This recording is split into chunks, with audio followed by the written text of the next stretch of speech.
जय श्री कृष्णा दोस्तों। आज हम सुनेंगे पवित्र तुलसी माता की कथा जो हमें भक्ति, त्याग और सच्चे प्रेम का संदेश देती है। बहुत समय पहले धरती पर असुर कन्या वृंदा रहती थी। वह अत्यंत पवित्र, पतिव्रता और भगवान विष्णु की परम भक्त थी। वृंदा का विवाह दैत्यराज जालंधर से हुआ था। जालंधर अपनी शक्ति के बल पर देवताओं को हराने लगा, लेकिन उसकी शक्ति का रहस्य उसकी पत्नी वृंदा की सच्ची तपस्या और पतिव्रता धर्म था। देवता असहाय हो गए और भगवान विष्णु से प्रार्थना की। तब विष्णु जी ने मायावी रूप धारण किया और वृंदा की तपस्या को तोड़ दिया। जैसे ही वृंदा की तपस्या भंग हुई, जालंधर युद्ध में पराजित होकर मारा गया।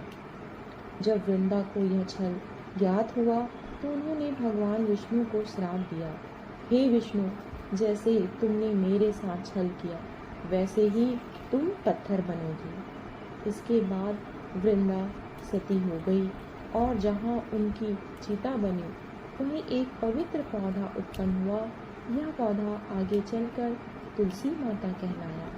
भगवान विष्णु ने वृंदा की भक्ति और त्याग से प्रसन्न होकर उन्हें अपनी पत्नी का स्थान दिया और कहा, हर पूजा में तुम्हारा स्थान मेरे साथ रहेगा।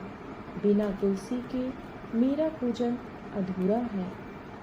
इसी कारण आज भी हर पूजा, विवाह और विशेषकर तुलसी विवाह में तुलसी माता का पूजन किया जाता है। तुलसी माता घर में सुख, शांति और समृद्धि का वरदान देती हैं। तुलसी माता हमें सिखाती है कि सच्चा प्रेम, तपस्या और त्याग कभी व्यर्थ नहीं जाता। जय तुलसी माता की। जय श्री कृष्ण दोस्तों, अब मैं तुलसी माता और समुद्र मंथन की कथा सुनाने जा रही हूँ। बहुत समय पहले समुद्र मंथन हुआ। देवता और दानव दोनों ने मिलकर अमृत निकालने के लिए समुद्र का मंथन किया। उसमें बहुत सी अद्भुत वस्तुएं निकली। उन्हीं में से एक थी लक्ष्मी जी। जब लक्ष्मी जी प्रकट हुई तो सब देवताओं ने उन्हें भगवान विष्णु को सौंप दिया।